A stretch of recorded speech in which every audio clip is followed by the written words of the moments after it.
पहले मैंने सोचा मराठी में ही बात करें, क्योंकि कल मराठियों को काफ़ी कहा था, तो मैंने सोचा आज समझाएं उनको।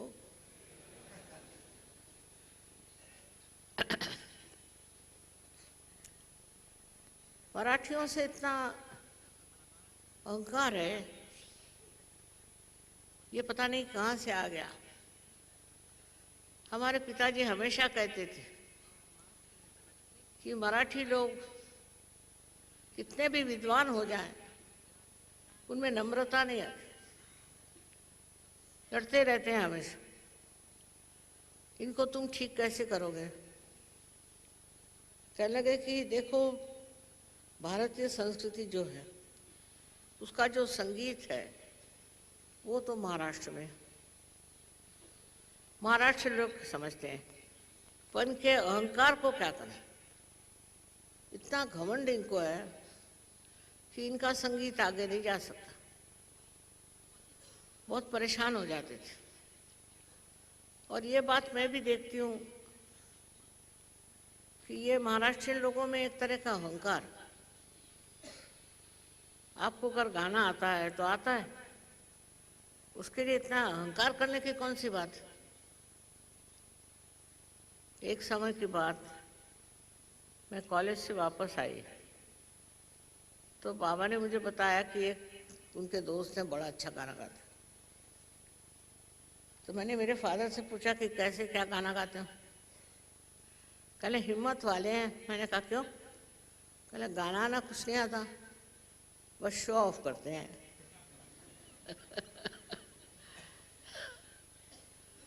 तुमको अगर वो तकलीफ उठानी हो तो उनका गाना सुनो।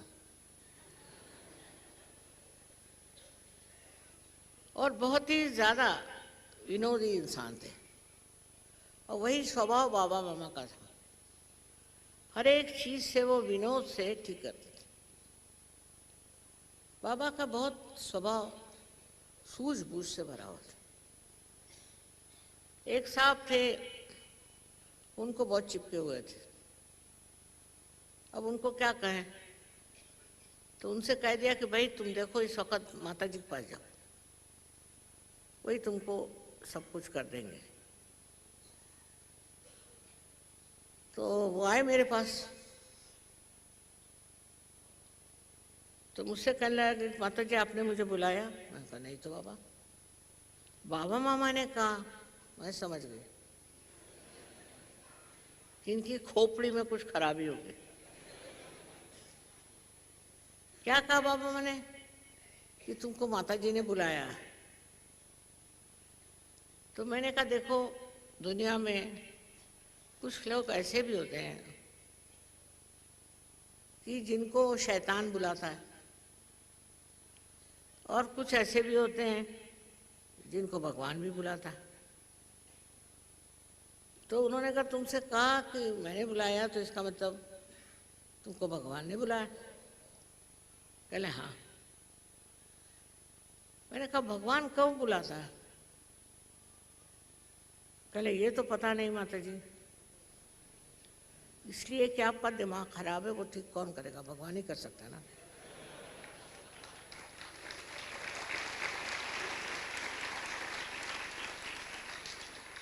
शैतान तो नहीं कर सकता, वो तो और दिमाग खराब करेगा। इस तरह से हमारे पिताजी में और हमारे भाई में, दोनों में एक गुण था कि सारे प्रॉब्लम्स जो हैं वो विनोद से करें। न तो मेरे पिताजी कभी गुस्सा होते थे, नहीं बाबा मामा कभी नहीं। बाबा मामा कभी गुस्सा नहीं होते थे, उनमें गुस्सा करने की शक्ति ही नहीं थी शायद। और सबका ख्याल, सबके साथ रहना। जब से सहयोग में आए वो मेरे घर नहीं ठहरते थे, कभी मेरी मोटर नहीं इस्तेमाल करते थे, और बड़े केयरफुल। कोई अगर उनके पहचान का आदमी सहज में आ रहा है तो कहता नहीं, ये चलने वाला नहीं, बेकार आदमी, अपने को बहुत समझता है, इसका दिमाग ठीक करो। इस तरह से वो समझते थे। वो कहता है ये जो आदमी अहंकारी होता है उसको कभी भी विनोद नहीं सूझ सकता। वो सबके पीछे हाथ धो के लगता है, सबको परेशान करता। तो मैंने कहा तुम क्या करते हो, ऐसे आदमी का क्या हाल है? चले मैं उस पर ऐसे ऐसे किस्से सुनाता हूँ कि उसके बाद वो ठंडा ही हो जाता। तो इस प्रकार उनकी बड़ी मदद रही मुझे, सहयोग में भी बड़ी मदद रही। बहुत काम किया उन्होंने। नागपुर में इतनी बड़ी एकेडमी निकाली, बहुत बड़ी बिल्डिंग, सब कुछ बड़ा अच्छा किया। फिर जो भी हो विधाता को वो टिके नहीं, वो रहे नहीं। जैसा भी परमात्मा की इच्छा, मैंने कहा जाने दो, अब क्या कर सकते।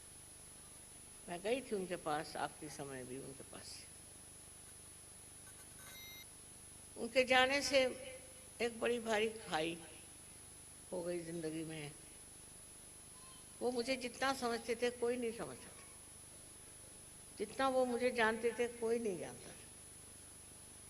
बहुत मेरे सामने झुक के हर एक चीज़ को वो निवेदन करते थे। मैंने उनसे कहा कि हमेशा मेरे फादर कहते थे कि भारतीय संगीत बहुत ऊंची चीज़ है, उसको सारी दुनिया में फैलाना चाहिए, नहीं तो प्रदेश में बेवकूफ़ लोग पता नहीं क्या क्या गाने बनाए, क्या क्या चीज़ बनाए। पर संभल के रहना, क्योंकि गाने वालों को जो अहंकार आ जाता है उससे बहुत ज़्यादा नुकसान हो सकता है। और वो बात मैंने देखी बहुत। तो कहने इतना स्वर्गीय संगीत है, उसको बढ़ाना चाहिए। और यही बाबा मामा ने अपने दिमाग में बिठाया था कि मैं भारतीय संगीत का प्रचार करूँ। इतने हाल अपेष्टा उठाए हुए। एक बार रशिया गए थे, वहाँ से आते वक्त उनको वीज़ा नहीं था, ये नहीं था, वो नहीं था, पर पहुँच गए। और मुझे कहने बड़ा मज़ा आया। मैंने कहा मज़ा क्या आया, रात दिन परेशान रहे तुम? उनका मज़ा ये आया कि सब में मज़ा ही था, बड़ा मज़ा आ रहा था मुझे। और पहुंच गया मैं, उसमें क्या है, पहुंचना तो था ही। मैं हैरान हो गई, इतनी परेशानियां हुई, एक भी शिकायत नहीं। कभी किसी के खिलाफ नहीं बोलते थे, किसी के खिलाफ नहीं। बस ये कहते थे कि उसको ग की बाधा हो गई, माने वो घमंडी हो गया, बस इससे आगे कभी नहीं। और सबको बड़े प्रेम से रखते थे। उनकी जितनी सहायता हमको समझ में हुई, ऐसी कोई भाग्य की बात है कि और नहीं इतनी सहायता।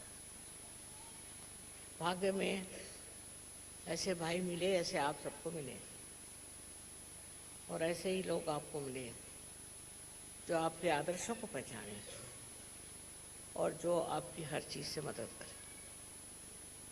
ऐसे पिता मिले मुझे जो महान पुरुष। तो आज जो भी कार्य करना है हमारे पिता के आशीर्वाद से हम करते। बहुत बड़ा आशीर्वाद है उनका। उन्होंने जो कुछ किया वो अपने चरित्र से हमें बहुत दिखा दिया।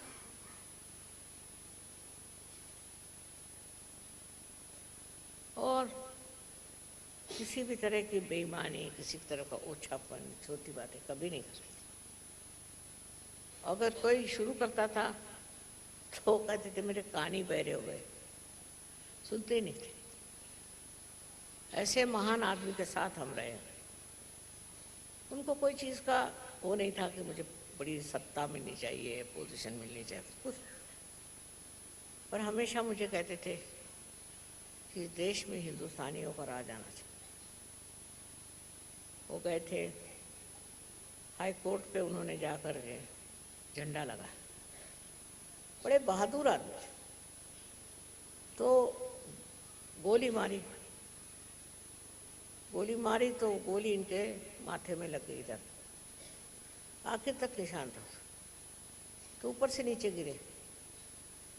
हम लोग सब नीचे थे, गा रहे थे वंदे मातरम वंदे मातरम। तो कहा गाना मत रोको, मैं ठीक हूँ। उठ के बैठ गए। डॉक्टर लोग दौड़े, कहने अभी रहने दो, अभी रहने दो। उसके बाद उनको अस्पताल ले गए, वो गोली निकाली।